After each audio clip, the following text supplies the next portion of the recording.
My husband, he bought me a teapot. Yeah. And after, of when it became a bit, When it blew up and there were around 20 different countries in the world and all the awards and stuff like that. Yeah. So he bought me a teapot because he said it would make you look more like an author. Oh my gosh. Right? And I don't know how to drink tea. Yeah. So I just put hot water in there and then just pour it from the teapot, right? And now I color I put a little bit of tea, like the bag I put in, 1, 2, 3, out. Take it out. And so it's like I pretend that I drink tea. Yeah. Like I'm an author.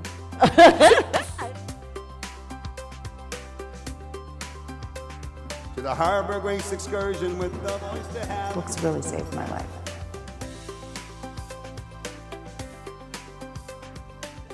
I just met Kim. I've known her for 5 minutes, and already she's talked to me about my sex life.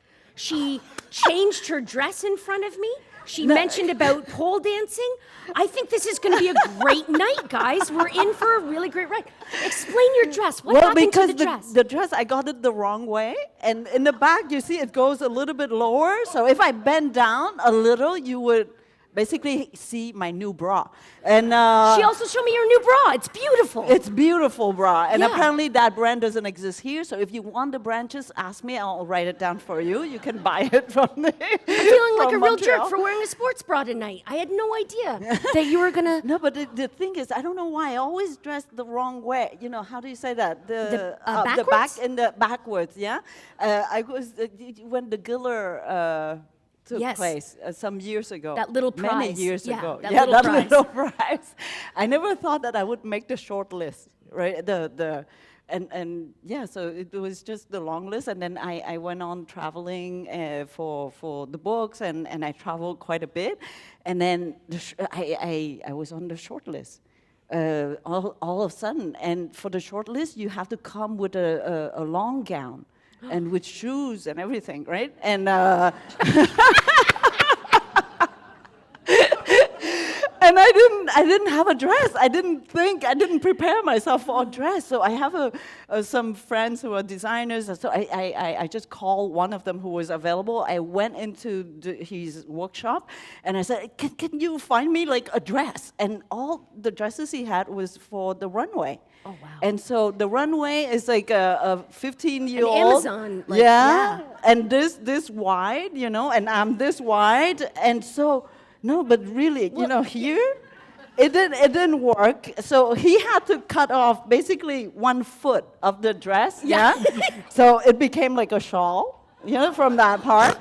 And the upper part, the problem was here. It was so tight that he had to leave basically the whole zipper open in the back. No way! Yeah, that's the only way, because we didn't have time. We had 1 hour, right? You had to get the dress ready.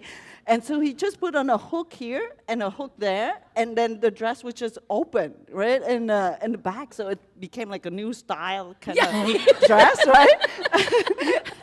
And then, Trailblazer. And I was late, and I couldn't be like the other authors who were here for the whole week. I flew in, and it was the Storm Sandy, right? Okay. Storm Sandy or something. And anyway, the train couldn't get in, and it was a mess. So when I got here, I was really late, and I had to get dressed very, very quickly.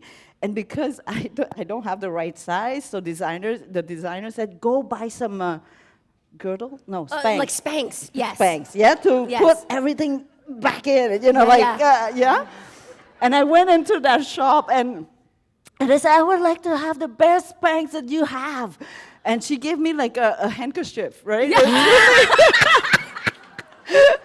And I said, this is, how do I put this on? She just said, you just pull that thing up. And so I got to my hotel room, dropped the bag, tried to put on the Spanx and the dress, and I couldn't put the hook on myself because it was not meant to be, put on alone, by yourself. And so I ran to the elevator, and I said, okay, I'll go to the concierge, and somebody would help me with the hooks. And but then there was a man in the elevator. And I tried to look, that the dress would not drop or something, and I go, ah. And then he said, you look very lovely tonight. Oh. And I go like, as a matter of fact, could you help me with the... And you know what he said to me? He said, but then I have to touch you. And I said, yes, touch me. You know? And he hesitated so much that we got to the ground floor. And so he had to do it in front of everybody, like touching me. Right? In Montreal, nobody would ask you, oh, I'll have to touch you. They just touch you, right? But here in Toronto, you are so proper. Like, I will have to touch you. And then I got to the gala with my shoes. I could hardly walk and everything. And then the next day, I saw the pictures, and I didn't recognize myself, right? And, oh, yes, and during the night, it was live TV. Oh, great. and during the commercials, you know, they're always checking that all the finalists are at their table. Mm-hmm. And my date was Sheila Rogers. Oh, nice. She had great bra that night. It was red, Chantel, and then Sheila, well, Bob Ray came. You know, so Sheila wanted me to meet Bob Ray. So she said, Kim, say hello to Bob Ray. And I turned around very quickly. And the problem is the dress was for 6 feet tall, so the torso was too long. Yeah. Right? So when you're sitting, the hook would unhook itself. Oh, right? my goodness. And so I turned around, the hook just came off. The dress just went Janet Jackson. No! Yes! And I had no bra. It was a dress that you could, no! Because it was a dress that you could, no bra! Just the Spanx! Yeah, just the Spanx and then the dress, right? And I just went, right? And I said, hello, Mr. Ray, right? Like, one hand on not my heart, but my breast, like, the others. And I said to myself, well, he had already jumped naked in a lake.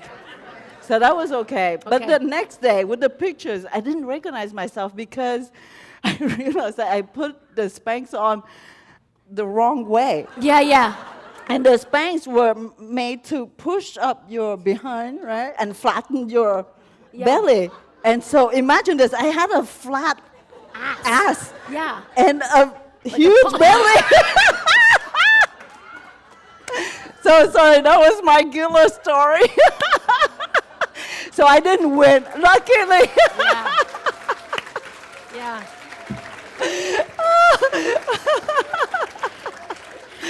Imagine me on national TV with the wrong spikes. We are. I have no idea where to go with this. I have prepared such a serious intellectual... you want the Governor General? It's just all so heady. I had no idea what you'd you be how. like. And now I feel like all of this is just bull crap. Like, all I want to hear is, like, you just tell more stories, but... I'll try to, like, oh my gosh, honestly, really? This is all so heavy. And the you're just Governor such an General, it was the same problem with the dress. Okay. But I have to talk about the book, right? Technically, I think that's a little bit, but we can mix it You up. can read the book on your own. Well, like, that's true. That's true. You should have heard what she was telling me about multiple orgasms backstage. She was telling me how these are available, and then we learned that men can have them. You can buy them at a corner store. No, you can't buy them at a corner store, but you were telling us all. Anyway, we're going to try to focus just a little bit. A tiny bit, because you are... I've heard you in other interviews explain that your 3 books, and 3 books, this is an incredible thing with Rue, Man, and V, that a lot of people assume they're incredibly autobiographical. Yes. And to a certain degree, they certainly are. Yes. They are. But I saw an interview in which you said, to an extent, because that your life, if you had to write about your actual life, it would be a 1-minute story. It would be very, very boring. And also because real life is always more than fiction. Yes. You know, it's more incredible than fiction. And I'll give you one example Please. of this. Is in Quebec, they did a show on me. It's called Qui êtes-vous? And they just go back. Usually they go back into your history up to, I don't know, 14th, 20th generation, just to see where you come from, you know, like that Yes, show. for yeah? sure. And genetics and what your great father did, and, you know, so on and so forth. And then in my case, they didn't go back very far. It was just one generation, and there was enough stories, Right. you know, to tell. And they said, "Oh my God, we don't know how to cut and edit, and to make it only into 1 hour. There was already too much." And so on this show, what they did is they found one of the three agents of the Canadian delegation who went into our refugee camp in Malaysia to interview us.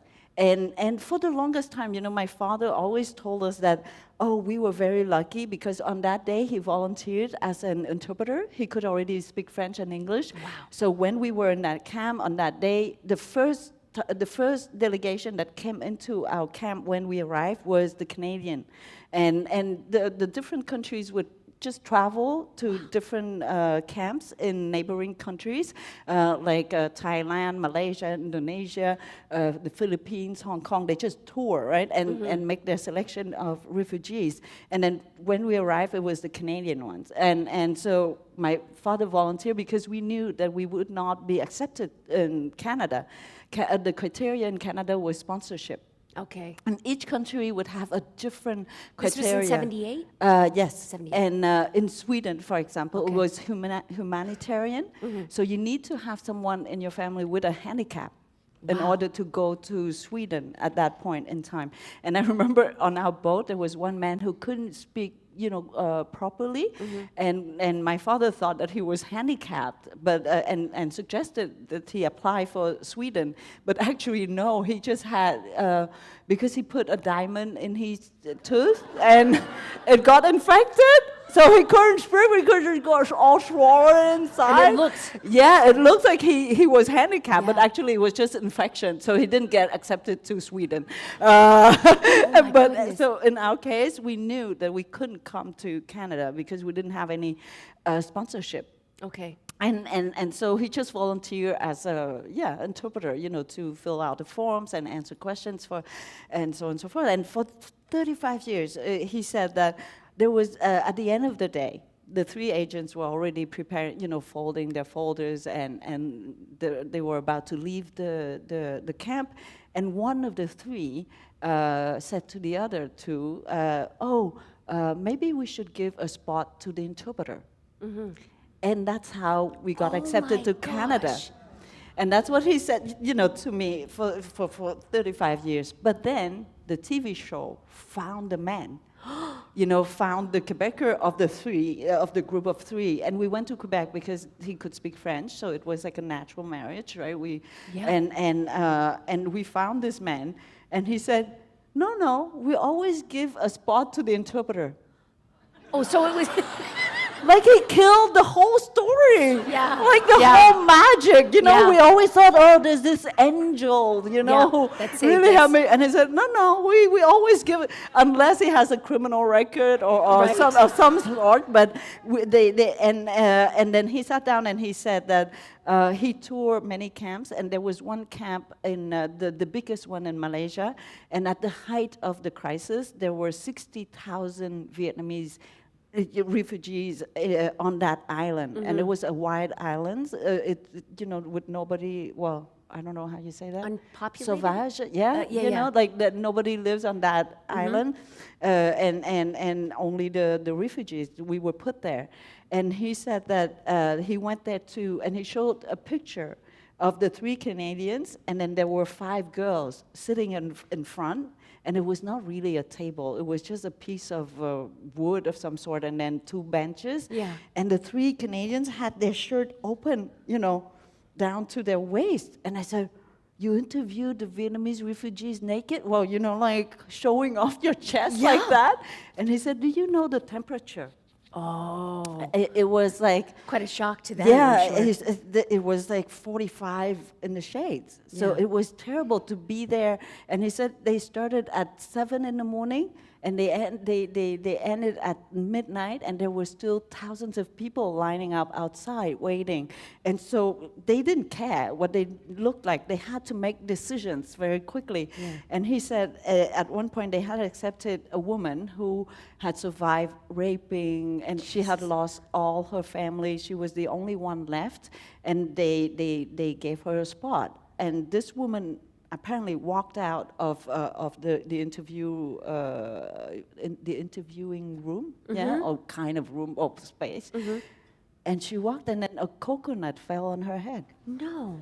And that coconut, yes, so she fainted, and he said that night they took her to a bigger boat, hoping to take her to Kuala Lumpur, to the mainland, to the hospital.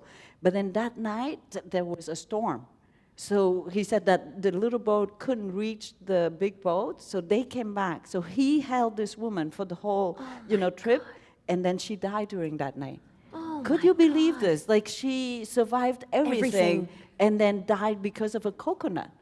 And, and if she, if she bent her head a little, she would not have died. Yeah. Because the coconut would just hit the back.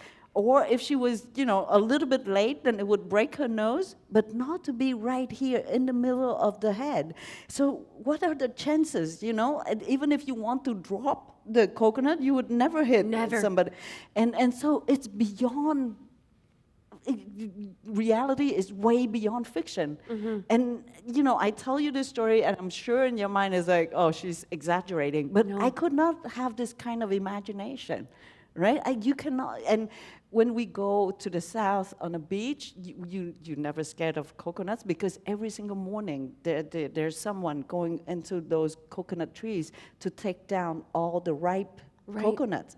And that's why you never hear about a coconut falling. And when I started, when I knew that story, I started doing research and see how it is. And there were so many Vietnamese writing about their fear of coconuts falling because they don't have roofs. Because it was kind of an inhabited place as well. So yes, and they don't have roofs for everybody. And so coconuts just, hit you in one way or the other. And if you don't know how to climb, coconut trees are very, very high. Yeah. So, I think that when I write, in a way, I'm not doing reality justice. Reality is way beyond what we can imagine. And so it's me, but it's not me, because I'm so small next to all these events and people that I've met, and how humans, we are so much stronger and bigger and more resistant than we think when we're facing adversity. And I'm the proof of it, right? I was born so weak. I was only 5 pounds. Now, I don't know, 50,000 pounds, but back then it was like 5 pounds. I cried all the time because, I don't know, I had so many allergies. I couldn't eat fish, eggs, milk, seafood, basically nothing, right? Just rice and soy sauce, I guess. And the wind and the temperature also affected me. And in Vietnam, when it was cold, it was about 28 degrees, right? But still, I would swallow. That was cold. 28 was very cold. And somehow, with just that boat trip, I became, now stronger. I've lost all my allergies. Wow, is that true? That's it, because the first meal we got was sardines.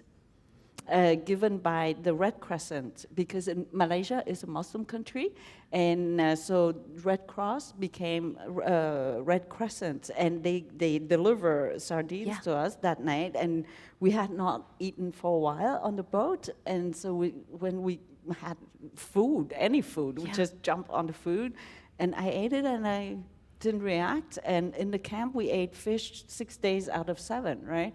And the fish were even rotten.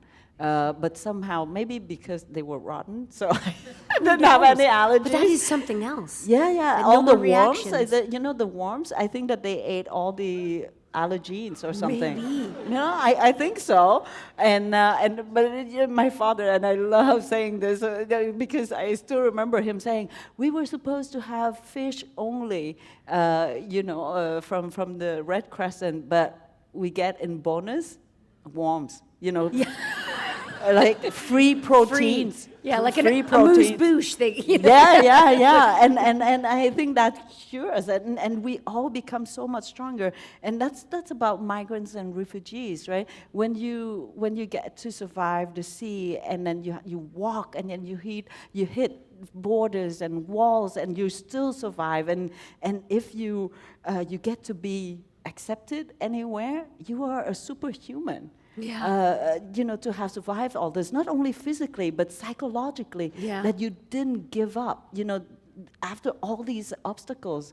So if I'm a country, I accept them all just for the genes, you become, we don't need hospitals anymore after that. And they can work, 22 hours out of 24 probably, because the body had become completely, strengthened after all these challenges. And I read when you got here, you would have been 10 years old, and you immediately started sort of working. You were picking vegetables and doing sort of seamstress stuff.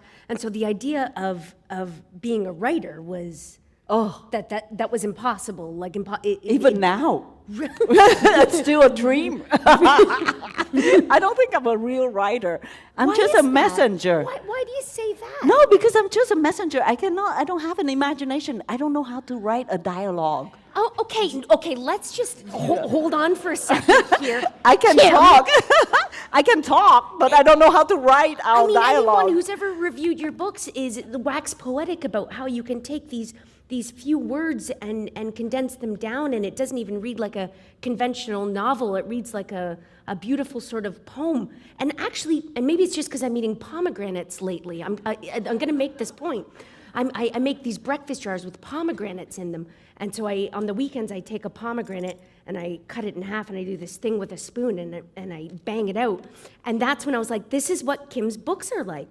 These beautiful little jewels that are encased in something, and these ruby gems sort of fall out, and they're each so delicate and beautiful and tiny and meaningful, and they come. You're a pomegranate. Your writing is a pomegranate. Is somebody taping this? I want this. Oh my I'm God! serious. Yes. Okay, I want the tape. Yeah. But how do you do that? Like you know why? Because I don't own many words. And when you don't own so many things, every single thing matters is more. Precious. Oh my God. And I'll tell you once, I went to France on tour for the first time in 2010 when Rue got out. And France, I don't know what happened, but they embraced me very quickly from the first moment. And then the journalists from Le Journal Le Monde, which is so serious and intellectual, they sat me down and they said, so could you, and in France, they never ask you the question directly, like what is your favorite color, for example. They would start with the history in the 15th century, right? And then they go down, and then blah, blah, and then Stendhal, who wrote this and that. And so it's a lesson, it's a university class in literature. So I just basically love meeting journalists in France. Yeah. Here we're very efficient, Yeah. No, you didn't. I thank you for having taken the time to talk about the pomegranate. Pomegranate? I don't know how to say it in French. Pomegranate. Okay, that sounds nice. It's the same.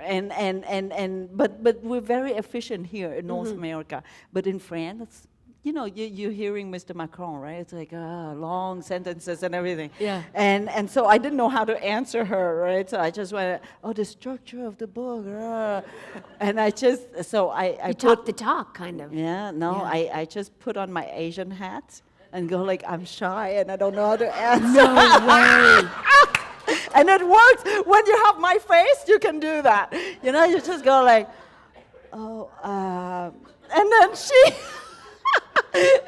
she said, I'm sorry, I wanted to say the fragmentation and the destructuration and so on and so forth for 5 minutes. And at the end, I just said, I'm sorry, I wrote the way I wrote because I didn't know how to write, and I didn't know that there were rules that I had to abide to, and I didn't know. I didn't know what were the rules. And so there was one TV show. I went on the show, and my press agent said, "This is a live TV show. Yeah, you have 8 minutes, so focus. Yeah. Don't start telling. Don't mess it up. Yeah, don't talk about the Spanx. Don't talk about the Spanx." Right? So she said, okay, this is your chance. It's a big show. Go on and stay focused, right? So I walked in and I was really focused. And I sat down and then the journalist walked into the studio and he was so handsome. No. I lost concentration. No. Yes! You know how, right? I'm not saying that. Yes, I am. Yeah, Yes, I do understand what right? you're saying. So I went like, oh my God, how I'm gonna survive this, right? And then he started talking and French, you know, the French accent, the Paris, l'accent de Paris, it's so musical in a way, and words that I was not used to hear. And so I was so impressed with what he was saying. To me, it was just music. I had no idea what he was saying. And so he asked me the question, and it was so long that I just went, you know, and the more he went on, I was hypnotized by his voice. Yeah. So I just kind of, oh, yeah, I love this, you know, and I'm loving this. And he, and then when he ended, I didn't know that it was the end of the question, so I went on, oh, Yeah. And then the TV's off, like and they he shut it just off. went, yeah, you have to answer, like, Oh my yeah. gosh. And I said, oh, I'm sorry, I forgot your question.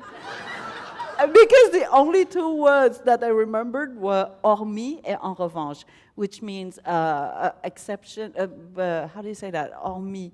En revanche is on the contrary. You know, Okay. like adverbs that don't give you any signs of what the question was about. Oh my You know, gosh. it was not exile or immigration. So I thought I would, you know, try to kind of. Yeah. No, it's just, oh yeah, on the contrary. And I'm like, I don't know what is on the contrary. On the contrary of what? You know? And so that's how a writer I am. How big of a writer. So are you the type of writer who either in French or English came to writing because you admired other writers?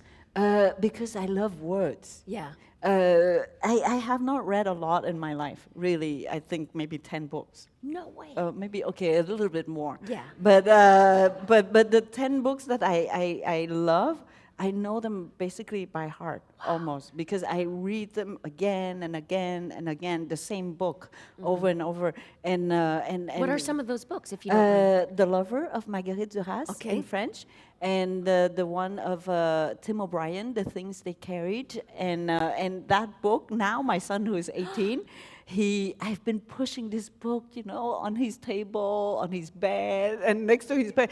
And of course, you know, when you're a teenager, you don't want to like what your parents like. But now that he's 18, I don't know why. All of a sudden, he has more respect, kind of my choices. Okay. And he opened it and he loves it. He loves it. So I read it again. And I've read it like 10,000 times. And I was telling him these very specific images. And he couldn't believe that I knew the book that well. But it's because, so it's about the words. And every word. And I told you that story because the word hormis et en revanche, I could read them. I understood them when people used the words, but I didn't know how to use them myself. And so it took me 20 years to basically own that word, right? Now I can use hormis et en revanche because I would see this beautiful face coming back to me, right? Yeah. So for every single word that I own, I have a story. You know, the word vector, I learned in 2012 on a plane because there was a handsome Swiss sitting next to me, and he was scared of taking off and landing, and he asked me, he said, yeah, I'm really scared of taking off and landing, and I said, what can I do for you? And he said, can I hold your hand? And I said, which, you know, like, I can give you my two hands. Hold them. You know, like, go on. And I just went like this. And he did hold my both hands, yeah? And then he explained his work, and he's an engineer. Yeah. And so he talked about vector. And now I know the word vector because of him. So when you have written your 3 novels, this is something I've also marveled at, is how how short they are. They're. Does Man go over like 150 pages? They're all. I know, quite- and we try to make them 150, but I think if you put them all together, maybe 50 pages. But when you were writing your first draft, how different is your first draft from your final draft? The first draft, and I still remember because Rue, the first version that was sent to the publisher, it was not me. A friend of mine took it to the publisher because I didn't know that it was a book. And so the pages were not even numbered because I didn't know how to do that on the internet, not the internet, The but computer, on the like computer. the Word The program, machine, yeah. So it came out with, and I didn't have a printer. A friend of mine came with a printer, and we printed 2 copies, one for her and one for another friend. And the other friend took it to the publisher, and there were no pages. And so it is okay. This is the first time that we have a manuscript with no pages. Page numbers, Yeah, yeah. page numbers and no title. Oh my gosh. There was nothing, no name. I didn't have a name even. And yeah, there was no name. It's just a pile of paper. Yeah. And so it was taken to the and I would have loved sending out those manuscripts because then you would have to put a lot of stamps right on the envelope. And I money. loved licking, like the stamps. No, because you don't understand. I don't drink.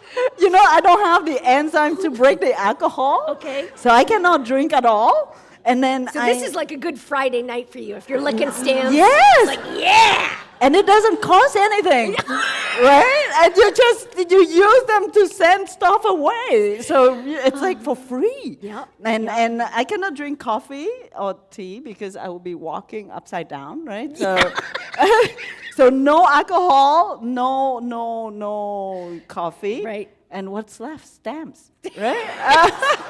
I am. The glue. And now they are making only self-sticking. I am so sad and mad at this You gotta world. start stockpiling. I Stockpiling. know. So some envelopes, you can still do this. Yeah. Yeah. Okay. And, that is amazing. And so he took that manuscript there, and it started off, this thick, and then the last version was this thick. So my job is basically to take out, and now because after Rue, I didn't know enough, so I didn't take out enough. And it was my editor who just said, "Okay, I'm not giving you back the manuscript because I kept going back, taking out words and pages." And he said, "No, it will be like 1 page left at the end." Yeah. And so he stopped me, and he just went back into the very first versions. And now I know that, so I take out first. Yes, So the you do editor an don't editing know. They first. never see the big piles. Right. I just throw away a lot, maybe 70 or 80% of what I write. It's not good. It's just not good, and I'm ashamed of myself. The next day you read it and you're going, Yeah. and So you distill it down into the best and you content. really have to delete and go into the garbage and empty it just to make sure nobody will see it ever, right? Protect your reputation. Yeah, absolutely. And I'm just ashamed. Like you read yourself and you're just going like, oh, that was not me. I was on stamps or something. Yeah. Right? And but you try it. I know that. I think it's safe to say we will all try it. No, I read when you got the idea for Rue. So I've read, but you can confirm this. You were driving home from a restaurant job. You were working in Bangkok. No, this it is was here in Montreal. This was here in Montreal. You're And driving home and it was boom. my restaurant. And Yes. so that's why you're always the last one to leave. Yeah. If you're an employee, you can leave, but when you're the owner, you just have to clean the floors and the bathrooms and get your hands in there and the toilet bowl and that's it. That was my life. Like my mom said, okay, you have 2 university degrees and that's what you do now, cleaning toilets. But I did that for 5 years. For 5 years. And so when I got into my car, I was really tired at 1 or 2 in the morning. and I fell asleep a lot at red lights. Not No. when I drive, it's not too bad, but when I'm waiting for a red light, that's too long. Yeah, That's so enough to have a nap. for sure. Yeah. If you ask me to fall asleep now, I can. Like, yeah, 2 seconds, I'm gone. I can. And So it just came to you, the idea, like you were at the, you're driving home, and there was no ideas. It's just like it I'm was gonna just a write. way to stay awake. oh, so you started writing at the red lights? Yeah, just to stay What? awake. Okay. Because when you fall asleep at red lights, it's quite dangerous. Yeah. It's more dangerous than we think. Because then your foot would get lighter, the brake would release itself, and the car would continue on its own, right? Yeah. And it would hit the car in front. And so I had a couple of accidents like that. No. Sorry. I just saw the hat. I just saw Gregory here giving us the 5-minute mark, and I'm Oh, like, I thought he was like stop her, stop her. for the gold. I'm gonna. You know, I went to Cartagena with Cartagena with Gregory. Gregory. Yeah, It's a I don't good know what we time. did. I don't remember. I feel like I need to like ask some selfish questions. I had so many things I wanted. Underwear I is learned done. so much about stamps and bras, but like, okay, so you've done so many jobs. There's hardly a job you haven't done: seamstress, interpreter, lawyer, restaurant Escort. owner, commentator. I haven't done that, and I'm getting old. 50. Who would hire me now? Like, it's too late. I don't think you should rule anything out. You're an incredible woman. But what's been the hardest? Like, does writing It's not. sort of? It's not that. No, writing is a privilege. It's. But isn't it difficult for you? So No, many writers talk no. about like the idea of sitting down and Sleep. how painful that can be and how. No. But for you, like you look forward to it. Yes, and that's why I'm not a real author. I don't have any anxiety. No anxiety. Zero. No way. And there's a word in French. It's so beautiful. It's jouissance. Yeah. And it's not pleasure, right? It's more than pleasure. Yeah. It's not orgasm because orgasm is too short and intense, whereas jouissance is Jouissance. ample and long and round, and it's so.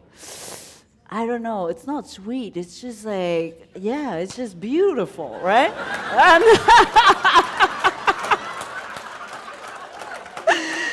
And I don't know why in English you don't have the translation of this.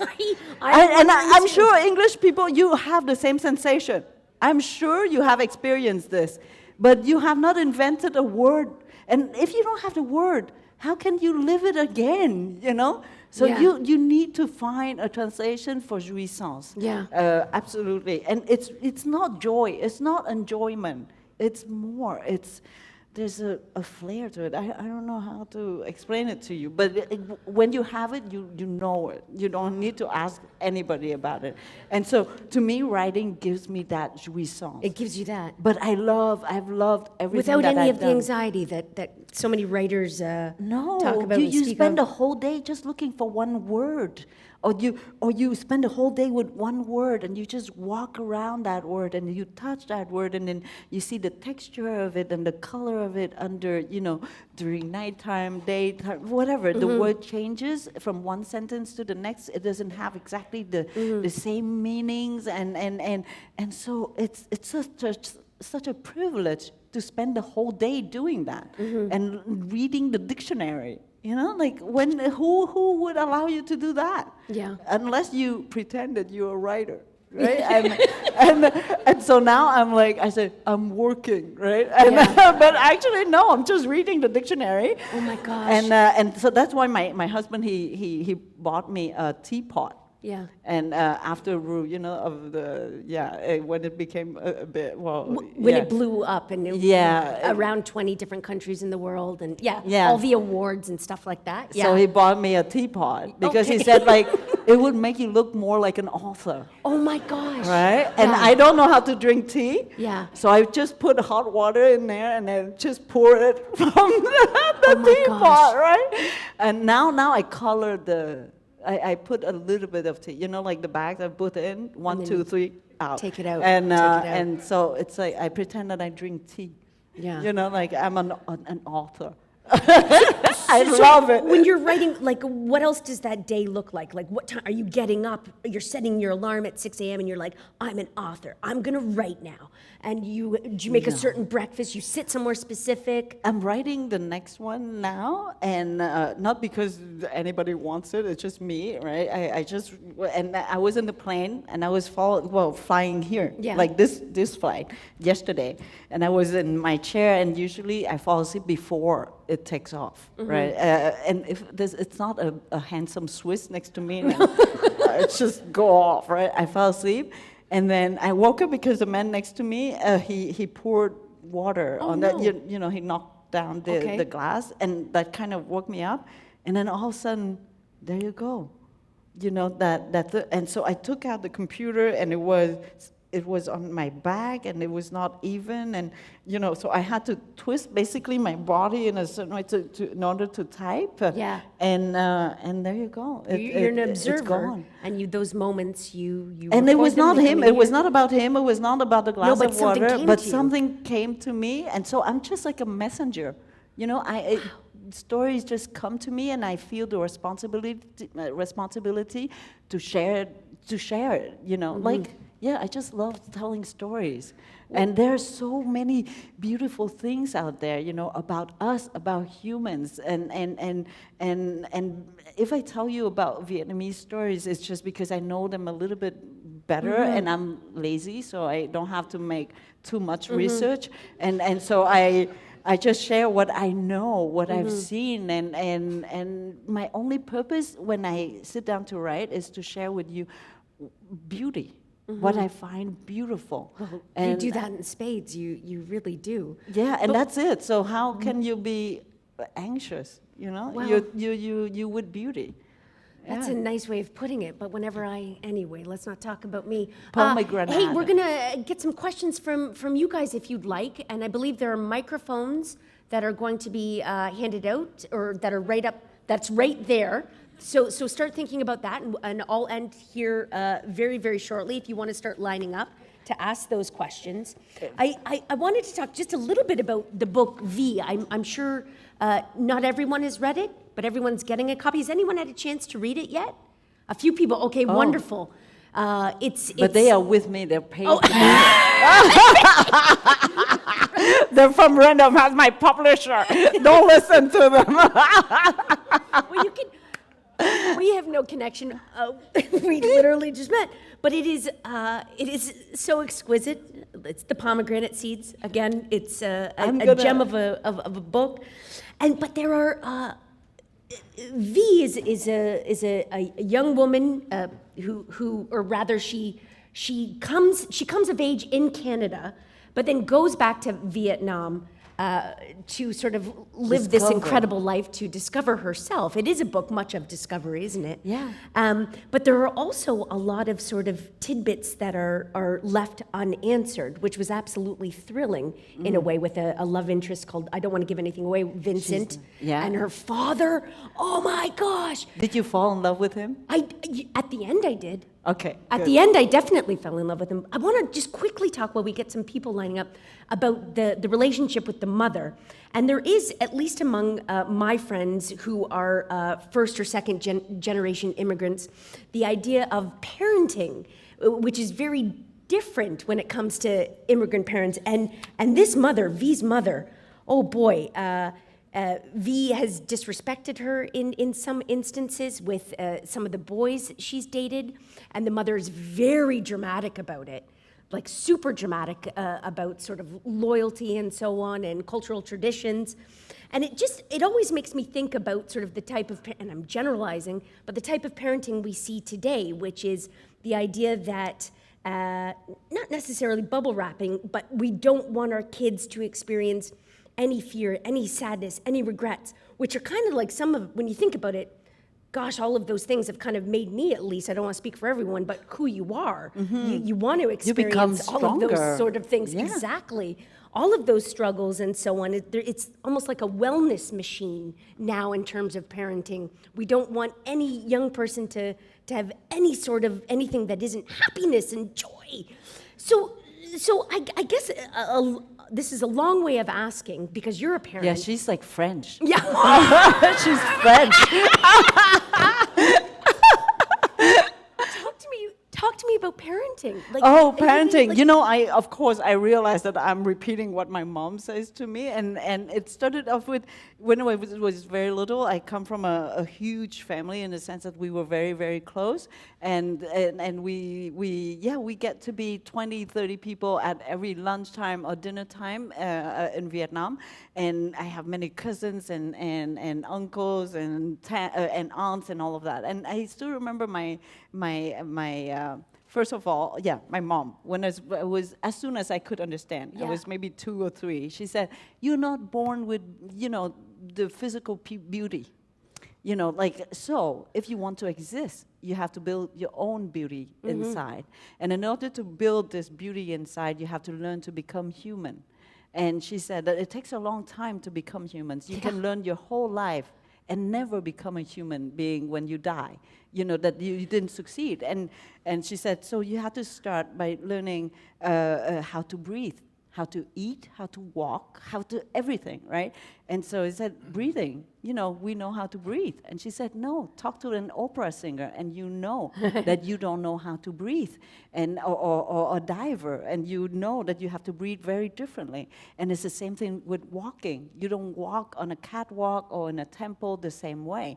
And so you have to learn everything. And eating, we think we know how to eat, but actually no, because we need to understand what is on our plates and how it was being made and how it was being grown. And I've just discovered in France that there are it's the same pepper tree, but if you take the peppers in the spring, it tastes differently than in the fall. It's the same pepper. How could that be, right? I have no idea. But you need to talk to someone who's specialized in pepper, peppercorn, not the chilies, but really peppercorns, and they taste very, very differently. And I never thought so you can spend your whole life learning and never, and so I am doing this with my son. Of course, I am like the Asian mother. At one point, he came home and he had 98% or something, or 96 of math, a math test. And my first reflex, I was cooking, I still remember, I turned around and said, "Oh, what did you not understand?" Yeah. Yeah? Yeah. And he said, "What do you mean? 96 is good." It's And I pretty said, good. "Of course it's good, but the 4%, let's work on what you that. didn't understand." Yeah. Because, school gives us the minimum of what we need in life to live, to survive in the real world. And the real world asks you to have basically the maximum of the maximum. So if you don't master the maximum of the minimum, how can you go out there? Yeah. So there you go. That's the kind of parenting that I do. Terrible. You don't want to be my kid.